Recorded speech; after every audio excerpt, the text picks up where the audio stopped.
그러고 말씀드릴게요. 그냥 눈치 안 보고 말씀드릴게요. 아까 얘기했던 그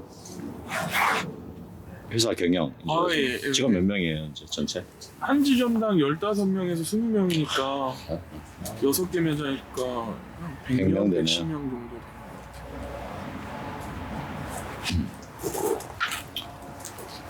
이제는 말할 수 있다. 맞습니다. 저는 사업이 제일 잘 될 때 우울증이 걸렸어요. 그 정신과를 다녔고 5년을 다녔어요. 난 일을 키워가고 난 직원들을 진짜 사랑했거든요. 다 성장하길 바랬고 언제나 그런 얘기들을 하고 그런 교육들을 하고 지냈는데 앞에서 정말 순종하고 네네네 다 하는데 발전이 없는 거예요. 내가 무능하다 생각하고 더 독려하는데 안 커가고 사장이 마음이 약해서 회사를 제대로 끌고 가지 않을 거면 사업하면 안 돼요. 왜냐면 저는 큰 죄를 졌거든요. 무슨 죄를 졌냐면 직원들을 잘 해줄 때도 그래요. 약간 마음 약한 사람이 잘못 사업을 하면 내 돈도 덜 남기면서 최대한 많이 주려고 하거든요. 내가 저를 덜 남아도 돼. 그게 착한 것 같고 그게 선한 사업가 같고 그게 복지 같아서 저는 옛날에 복지가 최고인 회사라고 고용부에서 그 표창인각을 받을 때 나는 되게 잘하는 사업가인 줄 알았어요. 그래서 나는 이 복지를 꼭 지켜야 된다고 생각했어요. 그리고 회사 매출이 영원하지 않거든요. 인기도 사라지고 메이크도 사라지고 요즘처럼 인스턴트식으로 인기가 바뀌는 시대인데 시장이 내려가는데 이게 내려간다는 걸 느낄 때부터 정말 열심히 하는 애들이 회사를 이탈해요.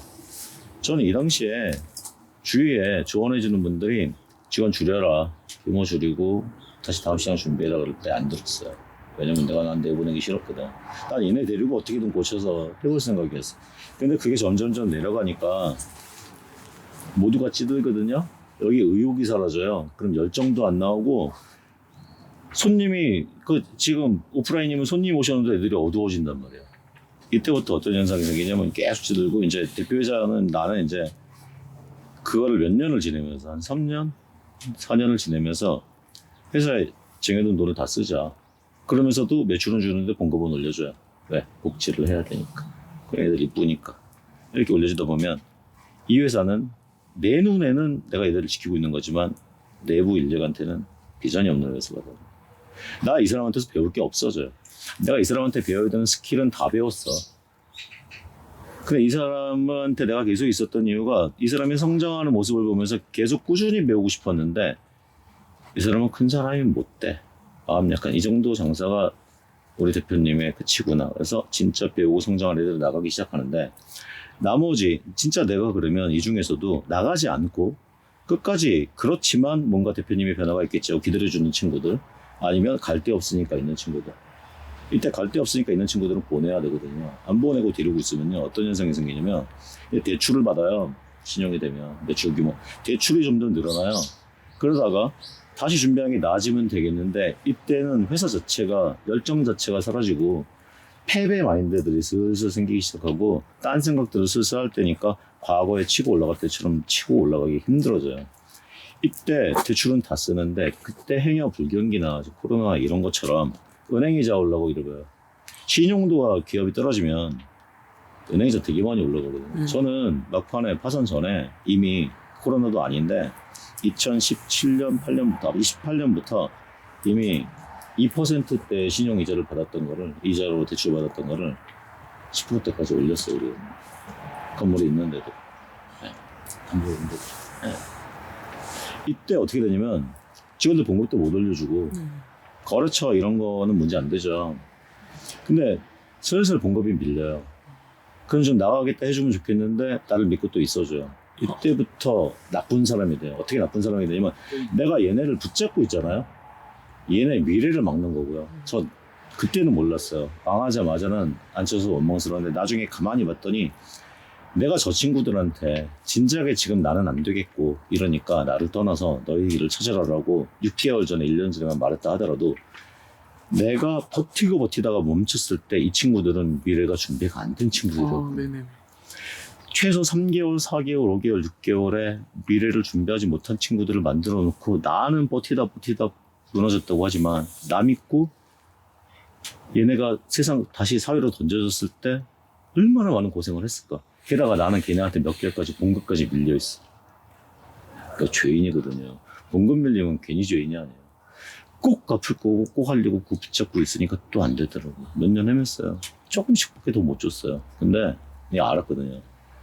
사대보험 이런데 뭐 한 회사를 지금 뭐 회생했는데도 코로나 들어오고 뭐 들어오고 지금 안 되잖아요. 경기도 이러고 안 되니까 결국엔 그들이 닫게 만들어요. 그래서 하나 포기하고 다른 길로 가서 차라리 내가 완전히 다른 일로 돈을 벌어갖고 죽으면 되는 거잖아. 그렇게 생각했더니 이거는 이제 과거의 열정이 다시 시작되는 거고 출발이. 그렇게 되면 과거에 올라가는 속도를 하면 저는 빚은 1, 2년 안으로 다 갚고 다시 돈이 쌓이는 사람이 될 게 뻔한데 내가 왜 피해? 나서야지. 여기서 잘 생각하셔야 되는 게 지금이 최고점이라고 하시면 욕을 얻어먹더라도 정확하게 냉정하게 체크를 하셔서 보낼 사람 보내고 아닌 거 아니고 지금의 쓸데없는 복지는요 직원들을 사랑하는 게 아니더라고. 진짜 사랑하시면 지금 아껴서 회사 가치를 점점 키워서 그들이 더 큰 그림을 보고 더 배우게 만들어주고 더 도전하게 만들어주는 게 진짜 직원들을 사랑하는 거지. 가슴 아픈 사장은 이렇게 가실 거면 그냥 지금 회사 매각하시고 그냥 편히 복지 사업하시고 사세요. 저도 그랬어야 됐고 아니면 이대로 계속 가실 거면 5년 뒤에 군고구마 장사 하시게 될 거예요. 네. 감사합니다. 너무 냉정하게 잘 얘기해 주셔서 어제까지였도 안 좋은 게 있었거든요. 해촉에 대한 것들이 있었는데 많이 정리가 됐어요. 하셔야 돼요. 네. 무조건. 근데 내가 잘못했다면 그 친구는 나가서 나를 도전할 거기 때문에 성장할 거예요. 이해됐습니다. 내가 감싸서 사람을 키우는 게 아니에요. 네. 내가 감싸서. 네. 나 성장하는 것도 나도 맨날 배워야 되는데 내가 왜 걔를 케어해서 걔가 이 안에서 성장할 거라고 생각해요. 아니면은 나가야죠. 벼랑 끝으로 가고 먹고 살기 힘들어지면 그 친구도 발전할 거거든요. 다 다른 인간으로 태어났기 때문에 자기만의 방법이 분명히 존재하니 나랑 코드가 안 맞으면 버려야 돼. 안 그러면 어떻게 되냐면 다 무너지니까. 네, 맞습니다. 대표님이 더 많은 사람을 사랑하시려면 보낼 사람 보내세요. 그러면 대표님 진짜 더 많은 사람을 사랑하는 사람이 되고 더 많은 사람을 배워주는 사람이 되니까. 저는 그걸 못했거든요. 그래서 알았어요. 그래서 지금 돈 날리고 그런 거 하나도 후회 없고 그냥 그 친구들한테 너무 미안하고 나중에 내가 빨리 잘 돼서 그 미안한 것을 갚고 싶다고. 네. 그래야지.